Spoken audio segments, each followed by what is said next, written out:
Well, my friends, welcome back to Spot On with Link Lauren, a show where we're going to talk about the calamities of Hollywood, the circus of Washington, D.C., and everything in between. It's been a long weekend, okay? I'm tired. I'm hungry, but that's when we have the best episodes, okay? When I'm a little bit hangry, nobody is off limits, nobody is safe, but we're gonna break down everything going on with Jasmine Crockett, Ilhan Omar, these women we love to talk about in Congress, but they're horrible for the country. We're gonna talk about them. We're gonna break down Erika Kirk and Charlie Kirk's memorial. It was moving. I cried. Maybe that's why I'm tired today. I'm emotionally drained. I shed many tears watching the memorial, so we'll break that down. We're also gonna discuss Calamity Kamala's new book that's coming out this week. We have some excerpts from the book. We have some snippets we're going to be discussing. So stick around and we're going to talk about all of that. Well, we have to start off this week by doing an edition of Crockett's Corner. By now we know Jasmine Crockett is one of the most uncouth, inarticulate women in public life, but she's really put her foot in her mouth recently, okay? She's the gift that keeps on giving because she says the most dumbass, inane things we've ever heard. We have some clips we're going to go through of Jasmine Crockett that really blew up over the weekend, but let me start off by saying, as someone from Dallas, Texas, I am mortified that Jasmine Crockett eats up so much of the airtime. We have great leaders in Texas, okay? What about Greg Abbott? Greg Abbott's an incredible leader, but Jasmine Crockett, she's the one who's always going viral. But maybe she won't be around much longer. I don't know. They're going to do some redistricting. Maybe Jasmine Crockett will go off to better things like Bad Girls Club or Real Housewives of Atlanta. But let's start off by playing this clip from CNN. The rhetoric that Charlie Kirk continuously put out there was rhetoric that specifically targeted people of color. And so it is unfortunate that even our colleagues could not see how harmful his rhetoric was specifically to us. But he got out there and he was talking negatively about me directly. So if there was any way that I was going to honor somebody who decided that they were just going to negatively talk about me and proclaim that I was somehow involved in the great white replacement, yeah, I'm not honoring that kind of stuff.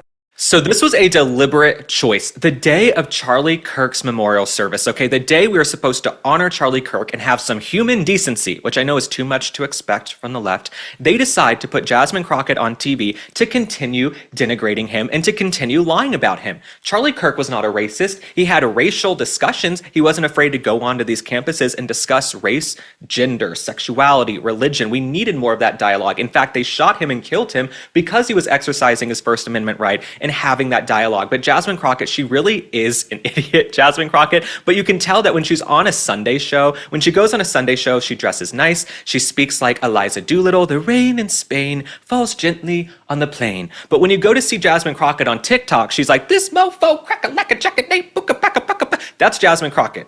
Okay, but she did decide to use her private school girl higher education voice on CNN, but I don't really take anything Jasmine Crockett says seriously because she really is a clown and a buffoon at this point. And to continue denigrating a man who's no longer here, who was brutally assassinated, put your partisan politics aside and show some humanity. But we have another clip. We have another clip of Jasmine Crockett talking about crime. Let's take a look at that one. I do want people to know that just because someone has committed a crime, it doesn't make them a criminal. That is completely different. Being a criminal is more so about your mindset. Committing a crime can come for a lot of different reasons. So committing a crime doesn't make you a criminal. Man, I am so glad she's not in charge of the laws in this country. I am so happy Jasmine Crockett is not in the White House or anywhere near a real position of power, okay? And maybe she won't be around much longer in congressional politics either, but she's sitting on this podcast with Jonathan Van Ness, who some of you might know from the show Queer Eye on Netflix. Jonathan Van Ness is basically a bearded man in a dress. If you're listening to us, just imagine a bearded man wearing a dress who can't figure out if he wants to go by he, she, they, all of the in-between. These aren't really people I need to take life advice from. Jasmine Crockett, don't need to take life advice from her. Jonathan Van Ness, don't need to take life advice from someone who can't figure out if they want to be a man or a woman. You know what I'm saying? When someone can't figure out their pronouns and they go by they, them, or they think it's okay to trans children and inject them with hormones, I don't really look to you for anything substantial in this world. But Jasmine Crockett, it's really, really wild to me. It's wild to me that someone who is so ridiculous and so unintelligent, despite despite her formal education. It's crazy that she can rise so far, gain millions of followers just by appealing to the lowest common denominator. But that's what Jasmine Crockett's doing. She puts on this caricature and character to really just appeal to the lowest common denominator. It's why I'm embarrassed that she's from Texas. I get messages from people every single day in her district saying, help us. What is Jasmine Crockett doing? We never hear from her. We never see her. The only time people really hear from Jasmine Crockett in her district is when she's on TikTok dancing down the halls. Because as I've said before, Jasmine Crockett, she doesn't want to work. She wants to twerk. That's who she is. And like many other Democrats, they're all into the performance and the theater of being in politics, not actually working for their constituents. Now we have to talk about another woman I don't need any life advice from, and that is none other than Congresswoman Ilhan Omar. You might know her from sort of the Palestinian caucus of Washington, D.C. That's who Ilhan Omar is, but she has gone viral, and I mean so viral, for this clip on CNN where she is denigrating Charlie Kirk. Why can't people have any human decency? Why can't people just let the man rest in peace? Before the body is cold, you're attacking him and saying disgusting, horrific things. Let's take a look at the clip, okay, and try not to vomit. That people found it jarring to hear such criticism of that in the immediate aftermath of what death. I find jarring is that there's so many people willing to excuse the most reprehensible things that he said, that they agree with that they're willing to have monuments for him, that they want to create a day to honor him, and that they want to produce resolutions in the House of Congress honoring his life and legacy. It is one thing to care about his life, because obviously so many people loved him, including his children and wife. But I am not going to sit here and be judged for not wanting to honor any legacy this man has left behind. That should be in the dustbin of history, and we should hopefully move on and forget the hate that he spewed every single day.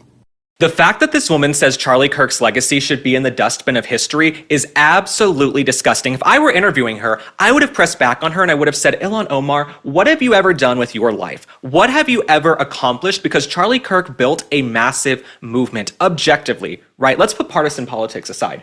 Objectively, this was one of the most skilled activists in American history. He was a behemoth, a force. Charlie Kirk. But for Ilhan Omar to go on television and denigrate him, she's absolutely disgusting. I don't need to hear, okay? I don't need to hear about my country from some chick in a head wrap, okay? She's like a Somalian pirate. We all know Ilhan Omar is basically a Somalian pirate at this point who hates the United States of America. That is who she is. I don't want to take life advice from someone who's not even allowed to walk around freely. She says she's this champion of women, but in her culture, wherever she's from, women have to stay covered. Okay, so I don't really need to hear from you on the United States of America. I don't know why we're listening to Ilhan Omar at all. There were also those rumors, and they're just rumors that we see online. Maybe she was married to her brother. This is not a serious person. Okay, this is not a serious person whatsoever, but they continue to platform her because they know she's going to say something ridiculous to ignite people, to get them angry. It's going to go viral. And these networks are so desperate for ratings. They're so desperate to have anybody talking about them because they barely have anyone tuning in. They're so desperate to get a viral moment. They're allowing this Somalian pirate to go on TV and denigrate Charlie Kirk's legacy. They're allowing someone who hates the United States of America to go out there and tear down a man who is in a casket right now, and whose wife is mourning him and his entire family and his 2 little children.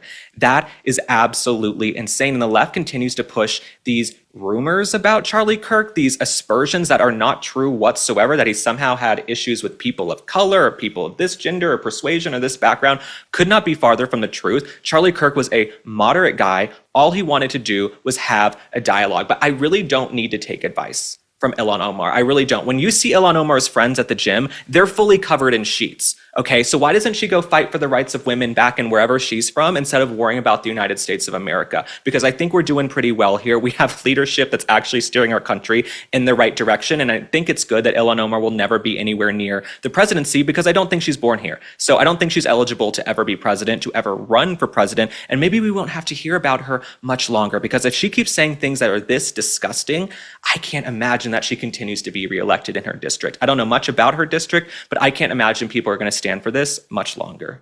Now, this next person, I didn't think I would be discussing this morning, but we have to talk about Angelina Jolie, Hollywood actress Angelina Jolie, okay? You might remember she was with Billy Bob Thornton. She wore, I think, a vial of blood around her neck. She was in Mr. and Mrs. Smith with Brad Pitt. She ended up marrying Brad Pitt and adopting all these kids from around the world, like the United Nations. Well, Angelina Jolie has decided that she does not like the United States of America. She's gone viral over the weekend for saying she doesn't recognize her country. Let's take a look. I love my country, but I don't at this time recognize my country. So anything, anywhere that divides or, of course, limits personal expressions and freedoms and from anyone, I think is very dangerous. I'm so tired of these rich, elite Hollywood celebrities who have homes all around the world trying to tell the forgotten men and women of the United States of America how they should feel. Okay, and Angelina Jolie, she was struggling to even form a coherent sentence. She was struggling to even get to the end of that sentence because she probably has like a second grade education. You know what I'm saying? She's been acting for a long time. She's not in Mensa, my friends. But Angelina Jolie, she says she loves the United States of America. She loves her country. If she loves her country so much, why did she go buy a bunch of babies from countries around the world instead of the US? That's my whole thing. That's my thing with Angelina Jolie and why I haven't liked her for a long time. There are kids in the United States of America being shipped around and jostled around the foster care system. Instead of giving them a home and inviting them to come live in your Hollywood Hills mansion, what do? You go adopt a kid from Ethiopia, from this company, from Cambodia, all around the world. What about the kids here? If you say you love the United States of America so much, why not adopt a kid here who really needs a home? You go and get all these kids like the UN. What is going on with that? And here's my thing too. Okay. Brad Pitt, I know there were those rumors that Brad Pitt had a blow up. Maybe his anger got the best of him. I'm going to give him the benefit of the doubt a little bit because imagine you marry a woman. You marry Angelina Jolie. She's hot. She's stunning. She's a starlet in Hollywood. And then she comes to you and she says, we're going to start adopting kids from all around the world. Suddenly, what was a beautiful, nice relationship, you've now got a house full of kids who are speaking languages you don't even understand. I don't want to be outnumbered in my own house. I don't want to do that. I don't want to have these kids from all around the world come live in my house. Doesn't make me an asshole. Doesn't make me racist, but it's just not what I want to do. You know what I'm saying? So Angelina Jolie, she really was the demise, in my opinion, of her own relationship. I think Brad Pitt was like running for the hills. And then also Angelina Jolie, she really blew up at a time when it was in vogue to adopt a kid from Africa. Okay, you had Madonna, she was adopting babies from Africa from all around the world. Angelina Jolie, Charlize Theron, all of these women said, you know what, we got to go get black babies. You know what I'm saying? We got to get Hermes Birkin bags and black babies. And that's what they did. And I will bring it on home. What about the kids in the US? What about the black kids here in the US who are being pushed around the foster system? Why not adopt them? Why do you have to go get these kids from all around the world in countries I've never even heard of? Speaking languages I don't even know. I don't want to be outnumbered in my own house. Okay, but all of these women, there was a year or two where they decided we're going to go buy babies from around the world and we're going to look like we love Mother Nature and we love the earth and we're all about, Mother Teresa, Angelina Jolie. She's Mother Teresa. Okay, let me just tell you. Angelina Jolie, I think she has a nanny for every kid. From what I heard, she has a nanny for every single child. This is not someone who can even handle her own business. You know what I'm saying? She's got 1,000 nannies. She's got kids from all around the world, and I don't really want to take her seriously. She says she doesn't recognize her country because she lives internationally, so go live internationally. This is my thing, like Rosie O'Donnell. You say you hate the United States of America, you left, you moved to Ireland. We don't need to continue hearing about you, okay? We don't need to hear about what you think about us and what's going on here. If you don't pay taxes in the US anymore, if you don't live here, if your kids aren't from here, if they're from all around the world, go deal with that. Don't try and tell us how to live here and how we should feel in the United States of America. Angelina Jolie doesn't know what it's like to be a single mom with 5 kids trying to put food on the table. She doesn't know what it's like to have lived in a border community the last 4 years where we had an invasion at the southern border. She's been on movie sets with her nannies and her personal chefs and her trainers and her private jets and her sexy husband who's no longer with her and has moved on. He's probably so happy he ran for the hills.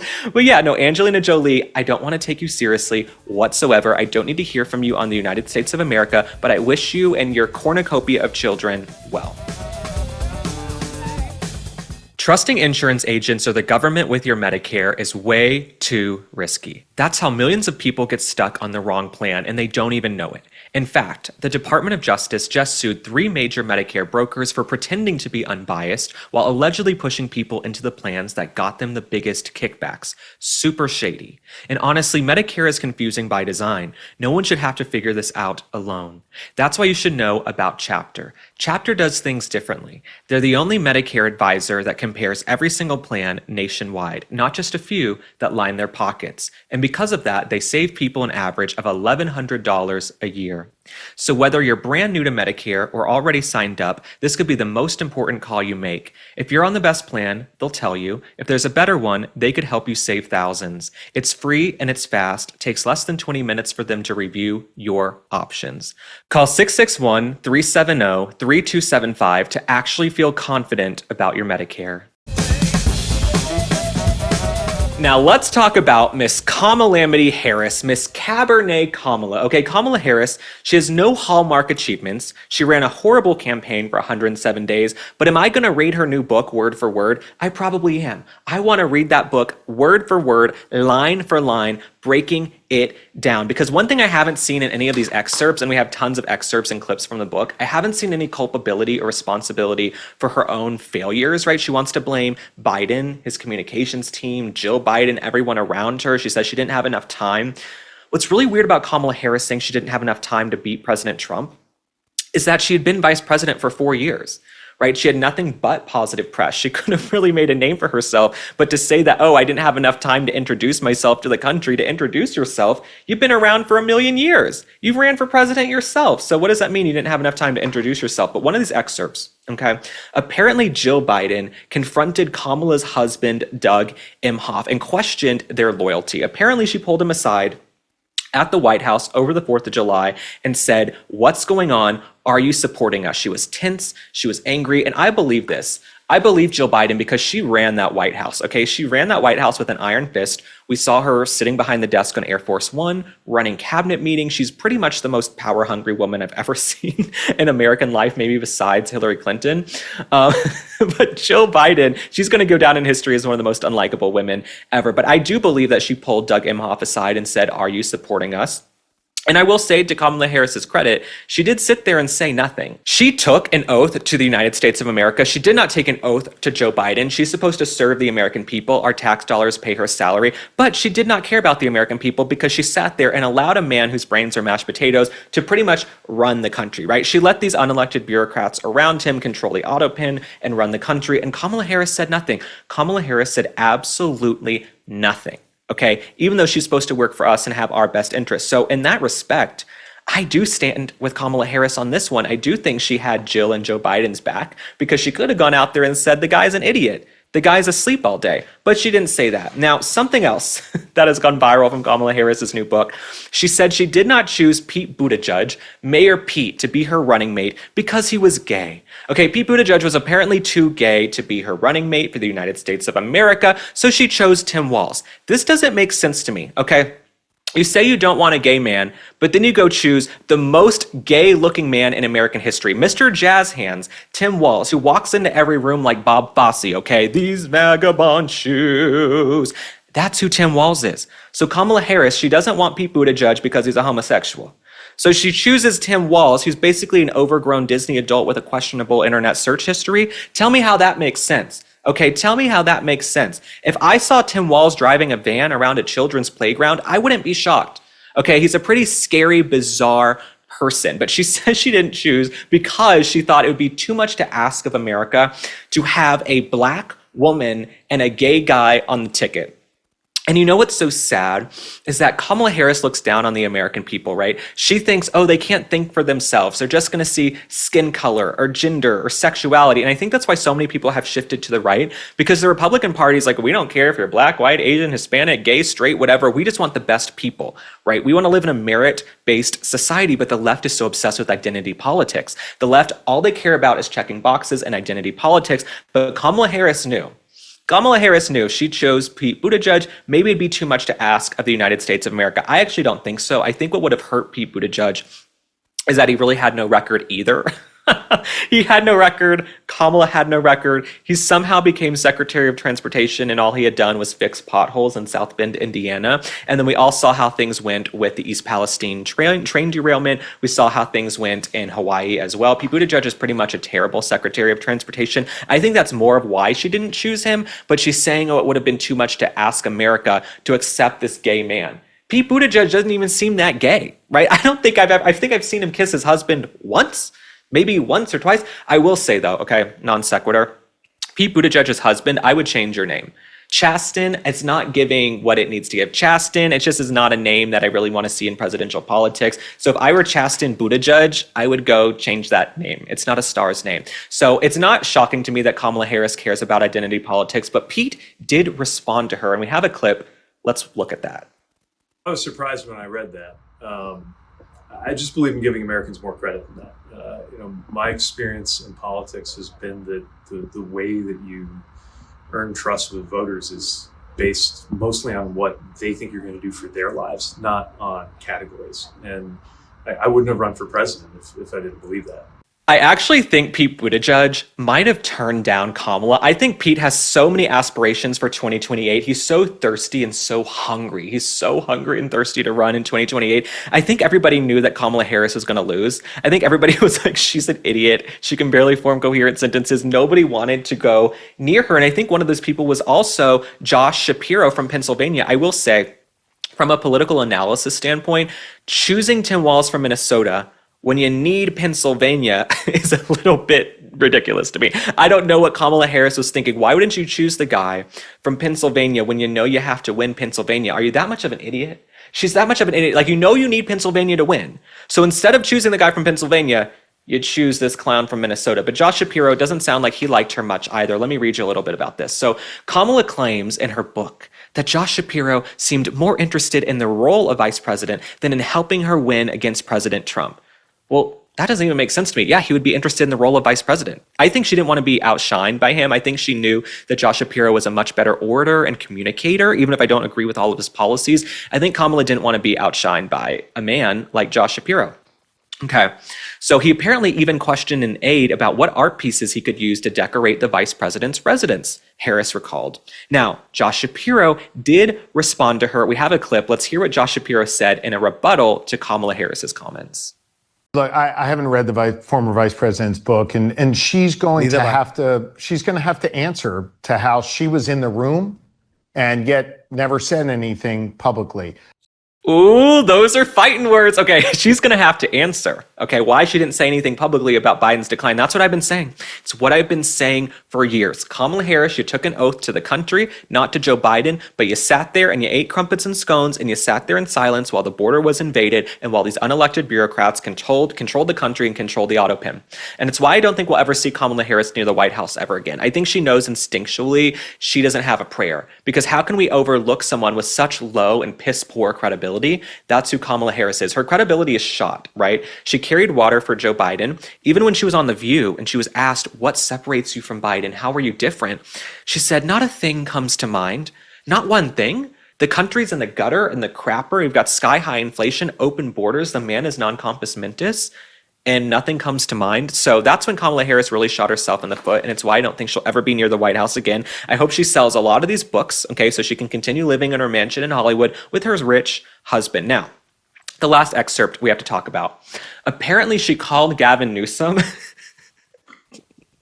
She called Gavin Newsom when Biden dropped out, and Gavin Newsom replied with a text and never hit her back. Let me tell you what happened. So she called Gavin Newsom frantically for an endorsement after Biden exited the race, after he was pushed out. But he replied, hiking, we'll call back. This is like you have a one-night stand with the guy and you text him, you want to get together for dinner next week? Oh man, I'm busy. Never going to see your ass again.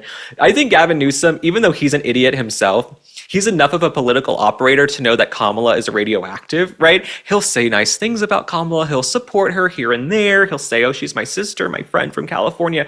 But he knows she doesn't have a prayer, right? He knows she doesn't have the goods. Now, here's what Newsom said about the claim in her new book. He said, there was an unknown number. Meanwhile, I was on a text chain trying to get in touch with the Biden administration because I was completely surprised that the president dropped out. Now, this is where I call a flag on the play. And I don't really know what calling a flag on the play means, but it's a sports metaphor. Gavin Newsom says he was completely surprised that Biden dropped out. We all knew he was going to drop out on Sunday, July 21st. Go back to my social media. Go check out my TikTok, okay? I made a video saying I had heard he was going to drop out Sunday, July 21st. Everybody was discussing this, okay? The video got millions of views. Everybody said, you're a liar. You don't know what you're talking about. And then Sunday, July 21st, people came back around and said, oh, you were right. So I don't think anyone was shocked. The fact that Gavin Newsom is saying he was shocked Biden dropped out, I think we all knew that was going to happen.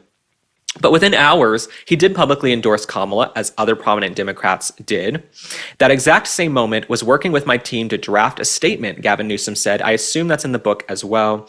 Harris did not mention Newsom's endorsement in the book. So it seems like Kamala Harris just doesn't want to take culpability for her own failures, her own mistakes, the fact that she's a terrible politician, terrible communicator, she has no track record, and she wants to just go scorched earth on everybody, right? She wants to burn every bridge. I think she is under the impression that she's going to be radically honest and that young people are going to love her and think she's cool for just calling out the system, right? The Democrats look like the party of the elites. Maybe she thinks if she calls out Newsom and Buttigieg and Biden and Jill, she'll be like this cool folk hero, like how President Trump came into the race as an outsider in 2015 and was calling out everybody in the establishment.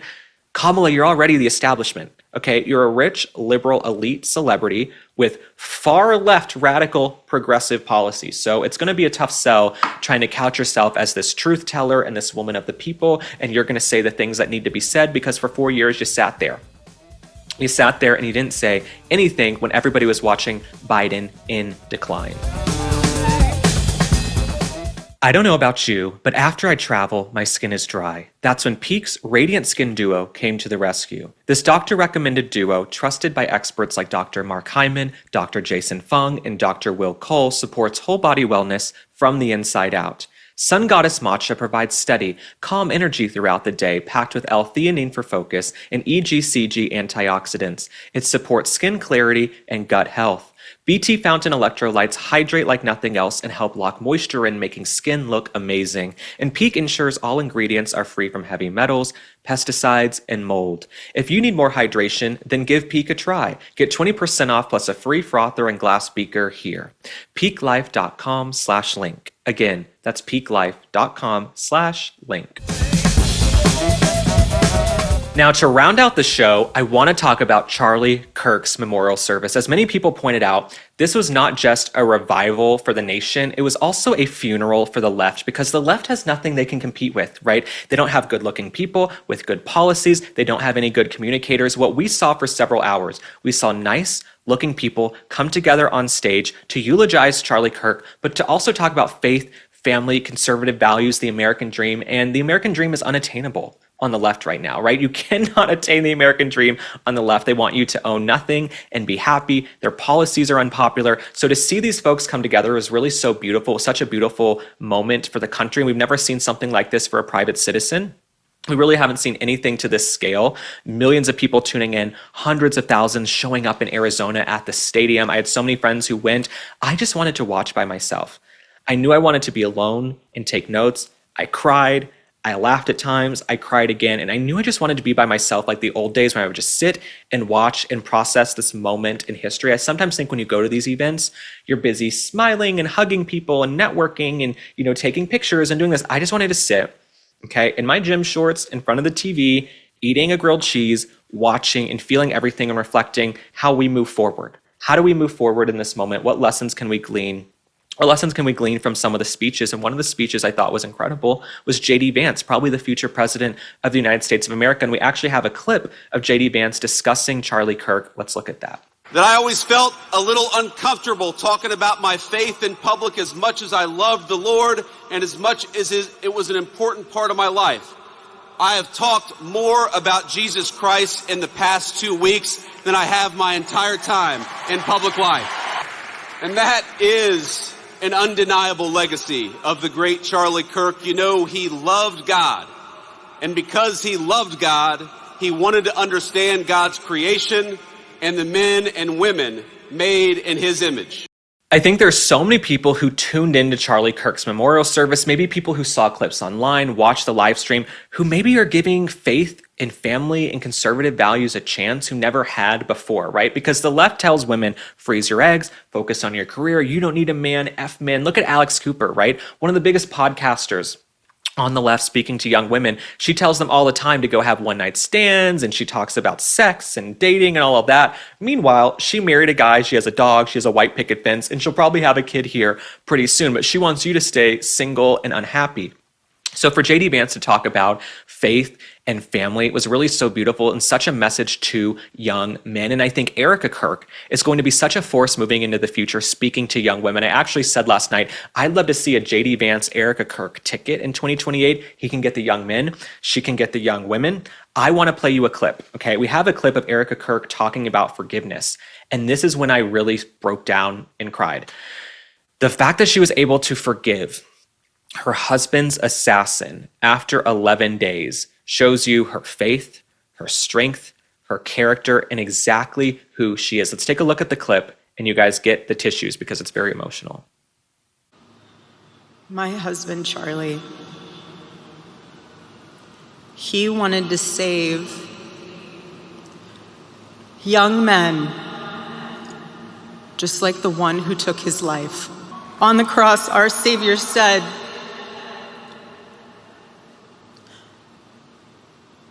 Father, forgive them, for they not know what they do. That man, that young man, I forgive him. This moment felt like a national catharsis. I think people for almost 2 weeks had felt anger, sadness, grief, confusion, rage. But for her to stand there in front of tens of thousands of people, millions watching at home, and say, I forgive you, to her husband's assassin, it was a moment where we could exhale a little bit and release it. And I think Erika Kirk has such incredible work to do. She's now the CEO and the head of Turning Point. She's going to be this massive political figure moving forward, carrying the torch for her husband. And I think she's going to do so beautifully. I think she's going to expand on what he did. And he's going to be looking down on her proud. But I felt when she forgave Tyler Robinson, it was a way of saying, you know what? I got to be there for my kids, for the country, for the organization, for the employees, for our supporters. I have a lot of work to do. And you can't get that work done if you're carrying around the anger and the grief. And we've all had to forgive someone at one point or another in our lives for doing something unforgivable. But if we don't do that, then you're going to carry it around. You're not going to be productive. You're not going to get anything done. You're going to be stuck and stunted and living with one foot in the past. And it felt like in that moment, maybe that's why I cried. It just felt like she just released and said, I'm moving forward. I'm moving on. I'm getting emotional talking about it now. But no, it just seemed like she was ready to say, you know what? I am not going to be owned by this deranged lunatic, Tyler Robinson, who took my husband's life. I'm going to move forward and I'm going to work and I'm going to get things done for this country. And it just felt like an exhale. And it felt like we could all exhale just a little bit too. It just felt like a huge release for the country. Like I said, it was a catharsis. And the last clip I want to play, if you did not see the memorial and if you haven't been online so much, she talks about the lost boys in our country. And how Charlie Kirk was able to speak to these young men. He tapped into these young men. He was able to move so many young men to the right. So many young men came out in droves to vote for President Trump because of the work that Charlie Kirk did. But Erika Kirk understands them as well. Let's take a listen. Charlie passionately wanted to reach and save the lost boys of the West. The young men who feel like they have no direction, no purpose, no faith, and no reason to live. The men wasting their lives on distractions, and the men consumed with resentment, anger, and hate. Charlie wanted to help them.